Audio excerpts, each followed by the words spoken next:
मिनश्शैतानिर्रजीम नल्लईन बिस्मिल्लाहिर्रहमानिर्रहीम। कहानी घर के तमाम सब्सक्राइबर व्यूवर्स को कहानी घर चैनल की तरफ से खुश आमदीद। अस्सलामुअलैकुम। क्या आपने कभी सोचा है एक ऐसा जासूस जो अपनी जान दांव पर लगाकर पूरी कौम को बचाता है? मौत की आंधी की ये कहानी आपको आखिर तक सांस रोकने पर मजबूर कर देगी। एक खतरनाक मिशन, एक खुफिया एजेंट और दुश्मनों के नरगे में कैद सच, यही है मौत की आंधी की असल दास्तान। ये सिर्फ एक कहानी नहीं, ये है एक ऐसी जासूसी जंग जो सरहदों से आगे बढ़ गई। आइए सुनते हैं मौत की आंधी का वो राज जिसने सबको हिला दिया। जब दुश्मन ताकतवर हो और वक्त कम, तो एक हीरो किस तरह अपनी अक्ल और बहादुरी से तारीख बदल देता है। यही है मौत की आंधी की सनसनीखेज कहानी। तो आइए शुरू करते हैं। रात तारीक और इंतहाई सर्द थी। सितारे इस तरह कपकपा रहे थे जैसे वो बर्फ के तूफान में फंसकर आखिरी जदोजहद कर रहे हों। चारों तरफ एक लामतनाही सन्नाटा छाया हुआ था। कभी कभी चेंगरू की जाएं अचानक रुक जाती और ऐसा मालूम होने लगता जैसे सन्नाटे का तसलसल टूट गया हो। सर्कुलर रोड पर जो शहर में रोशनी की बुछाड़ों में डूबी हुई थी, शहर के बाहर के वैरान हिस्से में आकर तारीकी की आगोश में सो गई थी, और इस वक्त कदमों की आहटें भी उसके सीने में धड़कने नहीं पैदा कर रही थीं। उसके दोनों किनारों पर बड़े बड़े दरख्त और कहीं कहीं घुनी झाड़ियां थीं। दफ्तन उसके स्याह सीने पर रोशनी की लंबी लंबी लकीरें नजर आने लगीं और दूर किसी कार की हेडलाइट्स दिखाई दी। कार तेजी से आ रही थी। पीपल के पुराने दरख्त के करीब आकर उसकी रफ्तार कम हो गई और फिर कुछ दूर चलने के बाद रुक सी गई, लेकिन मशीन नहीं रोकी गई। इंजन की हल्की हल्की आवाज़ फिजा में मुंतशिर हो रही थी। हेडलाइट्स बुझा दी गईं। किसी ने खिड़की से सर निकालकर पीपल के दरख्त की तरफ देखा। वहां एक तारीक साया मुतहरिक नजर आ रहा था। जब्बार खान कार वाले ने आहिस्ता से आवाज़ दी, करीब आओ।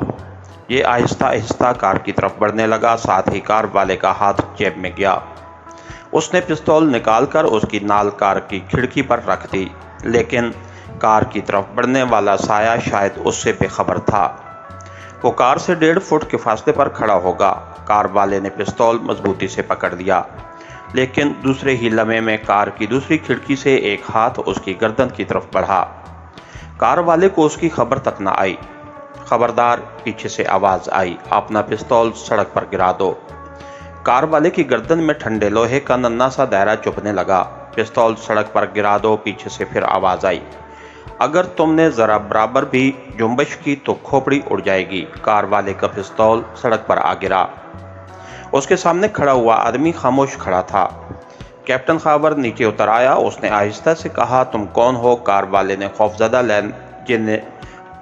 खौफजदा लहजे में पूछा। इंस्पेक्टर फरीदी, सामने खड़े हुए आदमी ने कहा। शहनाज कहाँ है? पीछे से सर्जेंट हमीद ने पूछा। उसके पिस्तौल की नाल कार वाले की गर्दन में चुपी जा रही थी। मैं नहीं जानता, कार वाले ने कहा। नीचे उतर आओ, आखिर फरीदी ने कहा और कार का दरवाज़ा खोल दिया।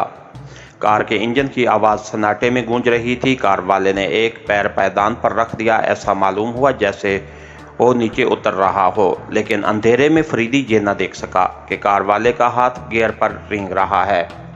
दफ्तन फरीदी को अपनी बुनियादी गलती का एहसास हुआ। उसने हाथ बढ़ाकर मशीन बंद करने का इरादा ही किया था कि कार एक झटके के साथ चल पड़ी। सर्जेंट हमीद दूसरी तरफ सड़क के किनारे लड़क गया और फरीदी खड़ा हाथ मलता रह गया। हमीद ने पै दर पै फायर करने शुरू कर दिए, लेकिन कार गोलियों की दस्तरस से दूर जा चुकी थी। क्यों फजूल कारतूस खराब कर रहे हो? फरीदी झुलाकर बोला। तुमसे भी इतना ना हो सका कि हाथ बढ़ाकर इंजन बंद कर देते। मैं क्या? हमीद हामता हुआ बोला। हाँ, तुम क्या कर सकते थे? फरीदी तंजिया अंदाज में बोला। कैप्टन खाबर का नाम सुनते ही शहनाज की फिक्र तो पड़ गई थी। शायद मेरे सर में चोट आ गई है, हमीद झेंप कर बोला। फरीदी ने झुककर सड़क पर से कैप्टन खाबर का पिस्तौल उठा लिया। दोनों एक तरफ चलने लगे। क्या आप नाराज हो गए? حمید تھوڑی دیر بعد بولا، مجھے خود اس کا خیال رکھنا چاہیے تھا۔ خیر کوئی پرواہ نہیں، اب یہ لوگ بچ نہیں سکتے۔ ایک کار تیزی سے ان کے قریب سے گزر گئی، ہمیں کار پر آنا چاہیے تھا، حمید نے کہا۔ مگر اس کار پر کون تھا؟ فریدی نے کہا۔ اس نے ہیڈ لائٹس بھی نہیں جلائی تھیں، ہوگا کوئی، یہ کیا یہاں ویرانے میں چالان کا ڈر ہے؟ حمید بولا۔ فریدی کسی سوچ میں پڑ گیا، لیکن تھی کوئی نہایت نفیس قسم کی کار۔ فریدی نے کہا، ذرا برابر بھی آواز نہیں معلوم ہوئی۔ وہ پھر کچھ سوچنے لگا۔ حمید وہ تھوڑی دیر بعد بولا، کہیں اس کار پر اس گروہ کا سرغنہ رہا ہو، کون جانے کہ وہ کیپٹن خاور کو ختم کر دینے کے لیے ادھر آیا ہو۔ کیا مطلب؟ کیپٹن خاور جبار کو قتل کرتا اور وہ کیپٹن خاور کو۔ اوہ، بہرحال اس معاملے میں بھی خاص چوٹ رہی۔ فریدی نے کہا، جابر کے بعد یہ دوسری ہستی ملی ہے جس سے مقابلہ کرنے میں دانتوں پسینہ آ رہا ہے۔ میرے دانتوں میں تو درد ہو گیا ہے، حمید ہنس کر بولا۔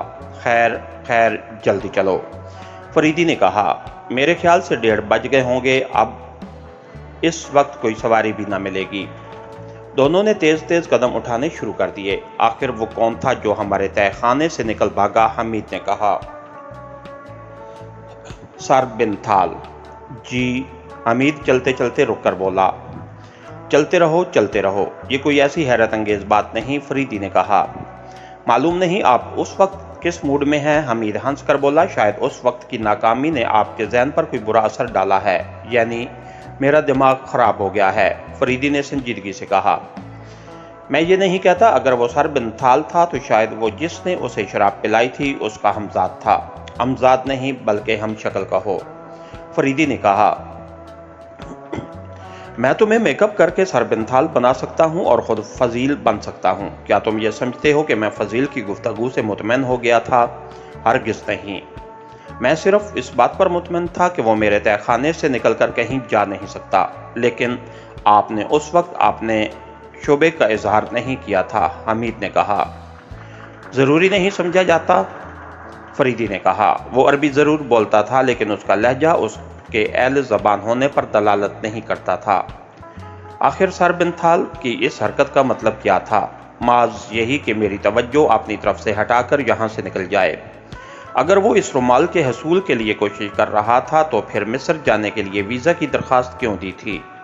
اس سے تو یہی ثابت ہوتا ہے کہ وہ رومال اس کے پاس ہے۔ شاید اسے اس بات کا علم ہو گیا تھا کہ تم اس کی حرکت کو بغور دیکھ رہے ہو، لہٰذا اس نے ہمیں بے وقوف بنانے کے لیے یہ پلاٹ بنایا۔ حیرت ہوتی ہے اس کی ذہانت پر۔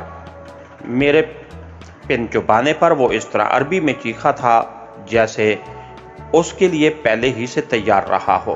کتنا مصنوعی نفسیاتی رد عمل تھا اس وقت، یقیناً میں اپنی اس تدبیر پر خود ہی جھوم اٹھا تھا، لیکن آج اپنے سے زیادہ احمق کسی اور کو سمجھ ہی نہیں سکتا، اور اس کے باوجود بھی میں مشکوک تھا۔ تو کیا اسی وقت آپ نے اس کا اندازہ لگا لیا تھا کہ وہ سر بن تھال تھا؟ حمید نے پوچھا۔ ہرگز نہیں، میں مشکوک ضرور تھا، لیکن اس وقت اس کا وہم و گمان بھی نہیں تھا کہ وہ خود سر بن تھال ہے۔ اور حقیقت تو یہ ہے کہ اب بھی یہ بات میرے حلق سے نہیں اترتی، حمید نے کہا۔ خیر دیکھا جائے گا، فریدی نے کہا۔ اس راز سے بھی کبھی نہ کبھی پردہ اٹھے ہی گا۔ میں تم سے یہ کب کہتا ہوں کہ بے چوں و چراں ہر بات پر ایمان لے آیا کرو۔ وہ دونوں تقریباً 4 بجے گھر پہنچے۔ ڈرائنگ روم میں سناٹا تھا۔ لو بھئی کوئی دوسری چوٹ، فریدی بکھلا کر بولا۔ یہ لوگ کہاں گئے؟ کیا ان احمقوں نے اسے حوالات پہنچا دیا؟ نوکروں کو جگا کر پوچھا، حمید بولا۔ ٹھہرو، فریدی فون کی طرف بڑھتا ہوا بولا۔ اس نے ریسیور اٹھایا۔ ہیلو، کوتوالی ڈیوٹی پر کون ہے؟ اوہ، ذرا جگدیش کو بلاؤ۔ فریدی نے ریسیور میز پر ڈال دیا اور حمید کی طرف دیکھنے لگا۔ تھوڑی دیر بعد اس نے پھر ریسیور اٹھایا۔ ہیلو جگدیش، فریدی بول رہا ہوں۔ کیا چوٹ؟ کیسی چوٹ؟ گھاس تو نہیں کھا گئے؟ ارے چہرہ خون میں ڈوبا ہوا تھا۔ تمہیں کب عقل آئے گی؟ سب ستیہ ناش کر دیا تم نے۔ لا حول ولا قوت، میں نے تمہیں بلا کر غلطی کی تھی۔ میں سمجھا تھا کہ تمہیں کچھ عقل آ گئی ہوگی۔ خیر آئندہ احتیاط برتوں گا۔ فریدی نے ایک جھٹکے سے ریسیور رکھ دیا اور بے چینی سے کمرے میں ٹہلنے لگا۔ غصے سے اس کا چہرہ سرخ ہو رہا تھا۔ اس نے ایک بار رک کر میز پر ایک زوردار مکہ مارا اور پلٹ کر حمید کو گھورنے لگا۔ کیا ہوا؟ حمید نے ڈرتے ڈرتے پوچھا۔ شکست، फरीदी जख्मी भेड़िए की तरह उड़ाया। जब्बार को वो लोग निकाल ले गए। हमीद ने मुतहयराना अंदाज में पूछा। हाँ, जगदेश को धोखा दिया गया, लेकिन अब पानी सर से ऊंचा हो चुका है। फरीदी ने सोफे पर गिरकर आंखें बंद कर लीं। जगदेश किस तरह धोखा खा गया? हमीद ने कहा। जब मैं धोखे खा रहा हूं तो जगदेश की क्या हकीकत है? फरीदी ने बुरा सा मुंह बनाया। आखिर हुआ क्या? जगदेश का बयान है कि 3 बजे के करीब तुम खून में नहाए हुए ड्राइंग रूम में दाखिल हुए। हमीद उछल कर बोला। हाँ, तुम्हारा चेहरा खून में डूबा हुआ था। हमीद घबराकर अपने चेहरे पर हाथ फेरने लगा, लेकिन फिर अपनी इस हमाकत का एहसास होते ही हाथ नीचे गिरा दिया। तुमने उससे कहा कि फरीदी साहब जब्बार को बुला रहे हैं। तुम इतनी जल्दी में थे कि तुमने जगदेश को यह भी न बताया कि तुम खून में क्यों नहाए हुए हो। मगर मैं तो मेरे साथ थे। फरीदी तंजिया अंदाज में बोला। तुम इतने अहमक क्यों हो जाते हो? मैं ये कब कहता हूँ कि तुम मेरे साथ नहीं थे। उस गिरोह का कोई आदमी तुम्हारी शक्ल में आया और जब्बार को ले उड़ा। मुझे उसकी तवक्को नहीं थी। अब क्या किया जाए? हमीद बेबसी से बोला।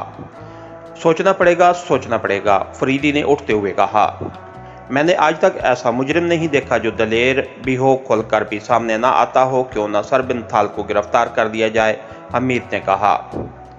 क्या एमको किसी बातें कर रहे हो? फरीदी ने कहा। उसके खिलाफ सबूत कहाँ से मुहैया करेंगे? ये तो उसी वक्त हो सकता था जब हम कैप्टन खावर को गिरफ्तार कर लेते। कैप्टन खावर? हमीद अपनी मुट्ठियां भींचकर आहिस्ता से बोला। जाओ, जाकर सो जाओ। फरीदी ने कहा। अभी बहुत कुछ करना है, अब नींद नहीं आएगी। हमीद ने कहा। फरीदी खामोश हो गया। अच्छा, उस आतिशदान में कोयले ही डाल दो, फरीदी ने कहा और आंखें बंद करके कुछ सोचने लगा। हमीद ने उठकर आतिशदान में कोयले सुलगा दिए। फरीदी जो सोफे में बैठा ऊँग रहा था, दफ्तन खड़ा हो गया।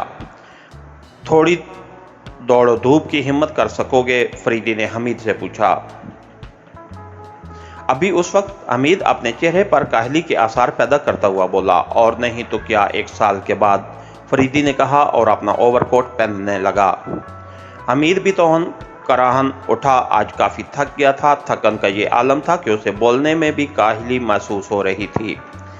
घड़ी 5:30 बजा रही थी। वो दोनों बरामदे से निकलकर पाइन बाग में आए। फरीदी गैराज खोलकर अपनी कार बाहर निकाल ही रहा था कि एक कार अहाते के फाटक पर आकर रुकी। फिर कोई फाटक को पकड़कर हिलाने लगा। कौन है? हमीद चीखा। फाटक खोलो। ओह, आप? हमीद फाटक की तरफ बढ़ता हुआ बोला और फरीदी से मुखातिब होकर कहा। सुपरिटेंडेंट साहब। हमीद ने फाटक खोल दिया। सुपरिटेंडेंट अंदर आ गया। फरीदी भी गैराज से बाहर आ गया। तुम लोग कहाँ से आ रहे हो? सुपरिटेंडेंट ने उनसे पूछा। हम लोग कहीं जा रहे हैं, फरीदी मुस्कुराकर बोला, मगर अब न जाएंगे। हमारी खुशनसीबी है कि आपने गरीब खादिम पर कदम रंजा फरमाया। अंदर तशरीफ ले चलिए। नहीं, सुपरिटेंडेंट ने तंजिया अंदाज में कहा। मैं ये बताने के लिए आया हूँ कि कैप्टन खावर सर्कुलर रोड के मोड़ पर अपनी टूटी हुई कार में मुर्दा पाया गया है। उसकी दाहिनी कनपट्टी पर गोली लगी। ओह, हमीद उछलकर बोला। उसकी नज़रें बेख्तियार फरीदी की तरफ उठ गईं। तो मेरा ख्याल सच निकला, सुपरिटेंडेंट ने कड़े लहजे में कहा। अगर आप अपने ख्याल से मुतल्ला फरमाएं तो अपनी खुशनसीबी समझूंगा, फरीदी ने मुस्कुराकर कहा। हमीद इस खबर को सुनकर घबरा क्यों गया? सुपरिटेंडेंट ने तल्ख लहजे में कहा। इसलिए कि उसे कैप्टन खावर का अंजाम मालूम था, फरीदी ने कहा। यानी यही कि जो एक कातिल का अंजाम होना चाहिए। कौन कातिल? कैप्टन खावर। न जाने तुम कहाँ की बातें कर रहे हो, सुपरिटेंडेंट जलाकर बोला। शायद आपको नहीं मालूम कि वो रुमाल वाला केस मेरे सुपुर्द कर दिया गया है। मुझे मालूम है, सुपरिटेंडेंट तल्ख लहजे में बोला। तो फिर बस कैप्टन खावर का कत्ल उसी सिलसिले की एक कड़ी है। हसीना से रुमाल मजदूर ने छीना, मजदूर को कैप्टन खावर ने ख़त्म किया और हो सकता है कि वही हसीना का भी कातिल हो और फिर कैप्टन खावर को उसके ऊपर वालों ने ख़त्म कर दिया। सबूत? भला मैं आपको सबूत क्यों कर दे सकता हूँ, फरीदी ने कहा। इस केस में मेरा ताल्लुक बराह रास्त DIG से है। अच्छा, सुपरिटेंडेंट ने हमीद की तरफ मुड़कर पूछा। शहनाज कहाँ है? भला वो बेचारा क्या बताएगा, फरीदी मुस्कुराकर बोला।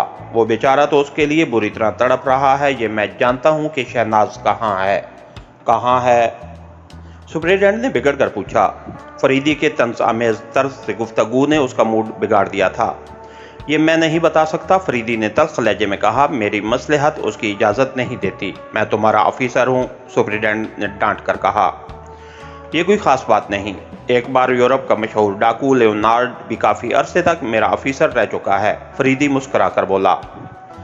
तुम मेरी तौहीन कर रहे हो, सुपरिटेंडेंट गरज कर बोला। आप खामखा बर्दाश्ता हो रहे हैं। ये महकमा ही ऐसा है, यहाँ सब कुछ सहना पड़ता है। कुछ नहीं, ये ऊपर वालों की गलत पॉलिसी का नतीजा है, सुपरिटेंडेंट झुला कर बोला। मैं खुदा के अलावा और किसी को ऊपर वाला नहीं समझता, फरीदी ने कहा। खैर छोड़िए इन बातों में। अगर कोई हर्ज न हो तो इस वक्त मेरे ही साथ नाश्ता कर लीजिए। मैं सूरज तलु होने से कबल नाश्ता नहीं करता, सुपरिटेंडेंट ने कहा और पैर पटकता हुआ बाहर चला गया। यादहश्त हमीद मुस्कुरा कर बोला। थोड़ी देर बाद फरीदी और हमीद भी जाए वकुआ पर पहुंच गए। सर्कुलर रोड के चौराहे पर मुड़ते वक्त कैप्टन खावर की कार एक दरख्त से टकराकर उलट गई थी। बमुश्किल तमाम उसकी लाश उसके अंदर से निकाली जा सकी थी। 2-3 सब इंस्पेक्टर और महकमा सराग रसानी का सुपरिटेंडेंट लाश के गिर्द खड़े थे। फरीदी और हमीद के पहुंचते ही सुपरिटेंडेंट ने बुरा सा मुंह बनाया। मैं नहीं समझता कि तुम लोगों की दखल अंदाजी ज़रूरी है, सुपरिटेंडेंट ने कहा। फरीदी ने कोई जवाब नहीं दिया। वो नहीं चाहता था कि सिविल पुलिस वालों के सामने बात बढ़े और सुपरिटेंडेंट साहब उसमें अपनी तौहीन महसूस करें। लेकिन यह वाक़या सिविल पुलिस वालों की समझ में नहीं आ रहा था कि कैप्टन खावर गोली लगने की वजह से मरा या कार उल्टने की वजह से। सुपरिटेंडेंट ने अपने ख्याल का इज़हार शुरू किया। उसने फरीदी और उस पर एक अचकती हुई सी निगाह डाली और कहने लगा, जिस वक्त ये यहाँ कार मोड़ रहा था किसी ने उस पर गोली चलाई और कार दरख्त से टकराकर उलट गई। फरीदी के होंठों पर तंज आमेज मुस्कुराहट फैलने लगी, लेकिन वो कुछ बोला नहीं। थोड़ी देर बाद सिविल पुलिस वाले लाश वहाँ से उठा ले गए। सुपरिटेंडेंट वहीं रह गया। आप फरमाएं आप लोग, सुपरिटेंडेंट ने तंजिया लहजे में बोला। मैं आपसे मुत्तफिक नहीं हूँ, फरीदी ने कहा। भला आप लोग क्यों मुत्तफिक होने लगे, सुपरिटेंडेंट मैंने खेज अंदाज में सर हिलाकर बोला। आप गलत लाइनों पर सोच रहे हैं, फरीदी ने कहा। मिस्टर फरीदी, खुद को अक्लमंद समझने वाला अमूमन बेवकूफ़ होता है। मैं बहुत अरसे से यही सोच रहा हूँ, फरीदी मुस्कुरा कर बोला। रात तुम दोनों कहाँ थे, सुपरिटेंडेंट ने पूछा। कैप्टन खावर के ताक़ुब में, फरीदी ने संजीदगी से कहा। क्या मतलब, सुपरिटेंडेंट उछल कर बोला। मतलब हम लोग फ़िलहाल अपने ही तक महदूद रखना चाहते हैं, फरीदी ने कहा। तुम इस जुर्म को अपनी मसनूई दलेरी के पर्दे में नहीं छुपा सकते। तुम लोगों के खिलाफ कैप्टन खावर की रिपोर्ट महफूज है और इस गरीब को मलकल मौत ने अपनी हिफाजत में ले लिया, फरीदी हंस कर बोला। तुम फिर मेरा मजाक उड़ाने की कोशिश कर रहे हो, सुपरिटेंडेंट गरज कर बोला। आपको गलतफहमी हुई है, फरीदी ने संजीदगी से कहा। मैं आज ही शहर भर के बदमाशियों से आपके खिलाफ लातादाद रिपोर्ट्स लिखवा सकता हूँ। यानी ये कि हमें अपने रास्ते से थोड़ी देर के लिए हटा देने को मुजरमों ने ये चाल चली और अब तुम ये दूसरी चाल चल रहे हो। तो आप ये समझते हैं कि कैप्टन खावर के कत्ल में हमारा हाथ है, फरीदी मुस्कुरा कर बोला। चह, हम लोग इतने अहमक नहीं कि किसी मुर्दे पर गोली चलाएं। मुर्दे पर, सुपरिटेंडेंट चौंक कर बोला। जी हाँ, फरीदी ने कहा। मोटर उल्टने से पहले उस पर गोली नहीं चलाई गई, ये तुम किस तरह कह सकते हो। जख्म के गिर्द जमी हुई बारूद की खरंड, रिवाल्वर की नाल उसकी कनपट्टी पर रखकर चलाई गई है, वरना तुम इतनी गहरी खरंड जमनी नामुमकिन थी और चलती हुई कार पर इतने करीब से गोली चलाने का सवाल ही पैदा नहीं होता। जख्म से खून भी नहीं निकला, उसे यह साबित होता है कि लाश ठंडी हो जाने के बाद उस पर गोली चलाई गई। बड़ी प्यारी दलील पेश की है तुमने, सुपरिटेंडेंट तंजिया अंदाज में मुस्कुरा कर बोला। खैर पोस्टमार्टम की रिपोर्ट भी आ जाने दीजिए, फरीदी ने कहा। लेकिन तुम ये बताओ कि कैप्टन खावर का ताक़ुब क्यों कर रहे थे, सुपरिटेंडेंट ने पूछा। मुझे अफसोस है कि मैं उस पर कोई रोशनी न डाल सकूंगा। ओह, तो मुझे तुम्हारे खिलाफ तहकीकात करानी पड़ेगी, सुपरिटेंडेंट ने कहा। शौक से, फरीदी ने मुस्कुरा कर कहा। लेकिन कम अज़ कम यहाँ तो मुझे कोई ऐसा नज़र नहीं आता जो मेरे खिलाफ तहकीकात करके कोई काम की बात मालूम कर सके। मिस्टर फरीदी, तुम बहुत मगरूर हो गए हो, आपका ख्याल दुरुस्त नहीं, फरीदी ने मुस्कुरा कर कहा। खैर देखा जाएगा, सुपरिटेंडेंट ने कहा और अपनी कार में बैठकर वहाँ से चल दिया। तो आइए हमीद साहब, फरीदी उल्टी हुई कार की तरफ बढ़ता हुआ बोला। आमको ने अगर ज़रा से भी अक्लमंदी का सबूत दिया होता तो हमें मुजरम साबित कर देने में ज़रा बराबर भी तकलीफ न होती। ये देखो, इस हैंडल पर मेरी उंगलियों के निशानात मौजूद हैं और दूसरी तरफ की खिड़की पर यकीनन तुम्हारी उंगलियों के भी निशानात होंगे। फरीदी ने जेब से रुमाल निकालकर हैंडल साफ कर दिया और दूसरी तरफ की खिड़की पर रुमाल फेरने लगा। आखिर सुपरिटेंडेंट साहब हमारे दुश्मन क्यों हो रहे हैं? हमीद ने कहा। बाज़ लोग आदतन ऐसे होते हैं, मैं उसे कोई अहमियत नहीं देता, फरीदी ने कहा। बगैर कार के टूटे हुए हिस्सों का जायजा ले रहा था। कुछ नहीं, कोई काम की बात नहीं मालूम हो सकती। फरीदी थोड़ी देर बाद बोला, आओ चलें, शहनाज ना जाने कहाँ होगी। हमीद बोला, सर बिनथाल के यहाँ। फरीदी बोला, मगर वो तो कुछ नहीं, अब खुलकर सामने आए बगैर काम नहीं चलेगा। इसके साथ ही हमारी आज के एपिसोड का इख्तिताम हुआ। कहानीगर चैनल को लाइक कीजिए, सब्सक्राइब कीजिए और बेल आइकन को प्रेस कर दीजिए ताकि हर आने वाली नई वीडियो आप तक बर वक्त पहुँच सके। शुक्रिया।